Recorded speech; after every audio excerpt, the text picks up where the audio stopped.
કમર, ઘૂંટણના તથા શરીરના તમામ દુખાવા દૂર કરી શરીરની અંદર નવી શક્તિનો સંચાર કરશે.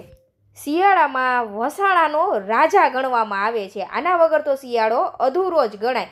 ડિલિવરી પછી સુવાવડી સ્ત્રીને આ કાટલું પાક બનાવીને ખવડાવવામાં આવે છે. આ પાક ખાવાથી શરીરમાં નવી શક્તિનો સંચાર થાય છે અને હાડકાં અને કમર ઘૂંટણના દુખાવામાં પણ રાહત મળે છે. અને વળી બનાવવું પણ સાવ સરળ સિમ્પલ જ છે ફ્રેન્ડ્સ. તો કાટલું પાક બનાવવા માટે એક જાડા તળિયાવાળું વાસણ લઈ લેવાનું છે. તેની અંદર 2 થી 3 ચમચી જેટલું આપણે ગાયનું દેશી ઘી ઉમેરવાનું છે. ઘી ફ્રેન્ડ્સ તમે સારી એવી ક્વોલિટીનું વાપરશો ને એટલે આ પાક સરસ એવો બનીને તૈયાર થશે. તો ઘીને આપણે ગરમ કરી લેશું અને તેની અંદર આપણે ગુંદરને તળવાનો છે.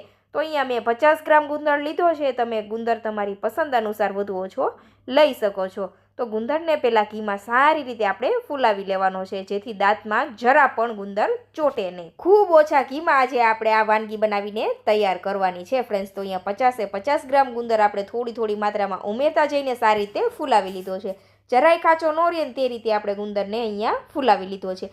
હવે હલકા હાથે આપણે ગુંદરને થોડો ક્રશ કરી લેવાનો છે, જેથી આપણી વાનગીની અંદર સરસ એક રસ થઈ જાય ગુંદર. તો આ રીતે ગુંદરને આપણે થોડો તોડી લેવાનો છે. તમે અહીંયા જોઈ શકો છો ફ્રેન્ડ્સ. બસ આ રીતે આપણે ગુંદરને હલકા હાથે મેશ કરી દેશું. અને જે ઘી આપણે બચેલું છે ગુંદર તળતી વખતે તે ઘીનો આપણે ફરી ઉપયોગ અહીંયા કરવાનો છે. તો ગુંદર તળવામાં આપણે ટોટલ 3 થી 4 ચમચી જેટલા ઘીનો જરૂર પડેલી છે. તો હવે આપણે ઘરમાં કોઈ એક વાટકીનું માપ સેટ કરીને આ વાટકી ભરીને આપણે ઘી લીધું હતું. તેમાંથી આપણે અડધું ઘી ગુંદર તળવામાં લીધેલું છે અને અડધું ઘી છે તે આપણે આ પાક બનાવવા માટે જરૂર પડશે ફ્રેન્ડ્સ. તો તે જ વાટકી ભરીને આપણે અહીંયા 1 કપ જેટલો ઘઉંનો રોટલીનો લોટ લીધો છે. તમે અહીંયા જાડા લોટનો ઉપયોગ પણ કરી શકો છો. જે આપણે ભાખરી બનાવવા માટે યુઝ કરતા હોય તે લોટનો યુઝ પણ તમે અહીંયા કરી શકો છો. પસંદ તમારી છે.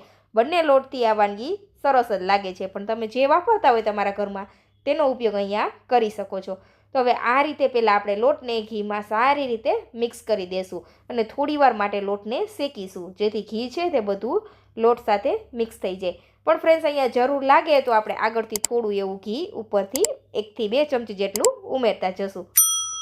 ત્યાં સુધીમાં ફ્રેન્ડ્સ તમે ચેનલ ઉપર નવા છો, હજુ સુધી તમે ચેનલ સબસ્ક્રાઈબ નથી કરી અને તમને આ વિડીયો થોડો પણ યુઝફુલ લાગતો હોય ને તો પ્લીઝ ફ્રેન્ડ ચેનલને સબસ્ક્રાઈબ કરજો અને વિડીયો તમારા ફ્રેન્ડ્સ અને ફેમિલી મેમ્બરમાં શેર કરવાનું તો ભૂલતા જ નહીં.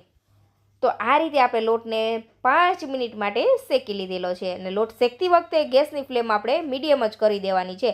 મીડિયમ ફ્લેમ ઉપર આપણે લોટને શેકતા જવાનું છે. અને જો લોટ શેકવામાં ઘીની જરૂરિયાત જણાય તો 1 થી 2 ચમચી જેટલું ઘી આપણે વધુ ઉમેરીશું. તો આ રીતે 1 થી 2 ચમચી જેટલું આપણે ઘી ઉમેરતા જશું અને લોટને આપણે સારી રીતે શેકવાનો છે.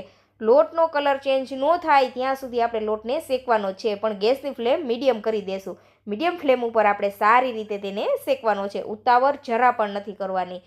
જો ઉતાવળ કરશો ને તો લોટનો કાચો ટેસ્ટ આવશે. એટલે સારી રીતે આપણે તેને શેકવાનો છે. તો ચલાવતા જશું અને જો જરૂર લાગે તો ફરીથી આપણે ઘી ઉમેરતા જશું. 1 કપ આપણે ઘઉંનો લોટ લીધો હતો ને તેની સામે આપણે 250 ગ્રામ જેટલા ઘીની જરૂર પડેલી છે. તો આ રીતે ફ્રેન્ડ્સ તમે જોઈ શકો છો ધીમે ધીમે ઘી અલગ થવા લાગશે અને લોટ સારી રીતે આ રીતે હલકો થવા લાગશે. જ્યારે એવું લાગશે કે હાવ લોટ ફોરો થઈ ગયો છે ત્યારે સમજવાનું ફ્રેન્ડ્સ કે આપણો લોટ પરફેક્ટ એવો શેકાઈ ગયો છે અને આ રીતે ફૂલી જશે લોટ. તમે અહીંયા જોઈ શકો છો. બસ આટલો જ આપણે તેનો કલર રાખવાનો છે.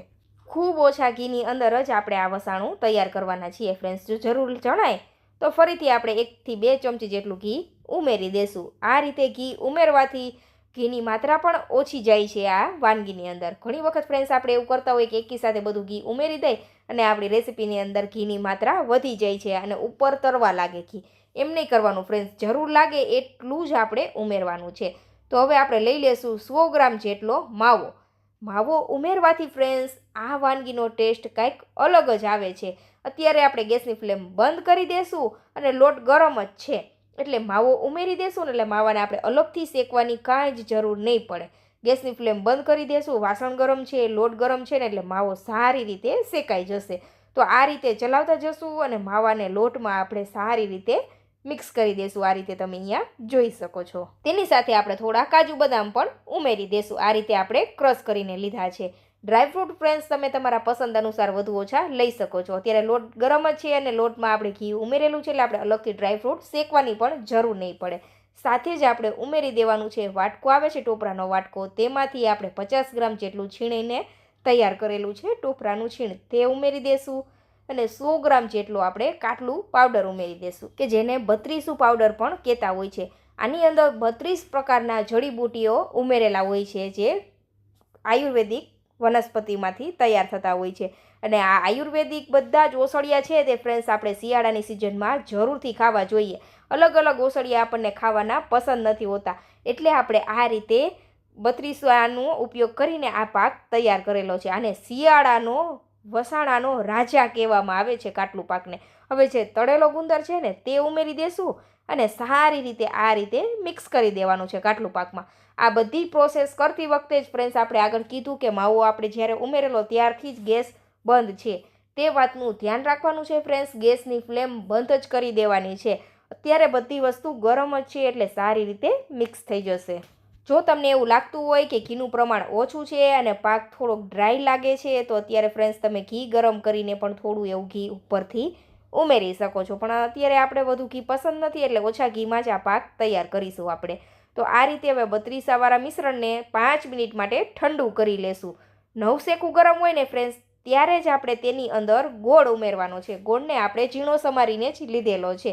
સ્વાદ અનુસાર તમારે તેની અંદર દેશી ગોળ ઉમેરી દેવાનો છે.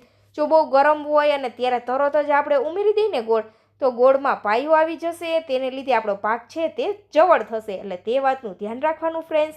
અને આ રીતે 5 મિનિટ માટે આ પાકને ઠંડો થવા દેવાનો, પછી જ તેની અંદર આપણે ગોળ ઉમેરવાનો છે.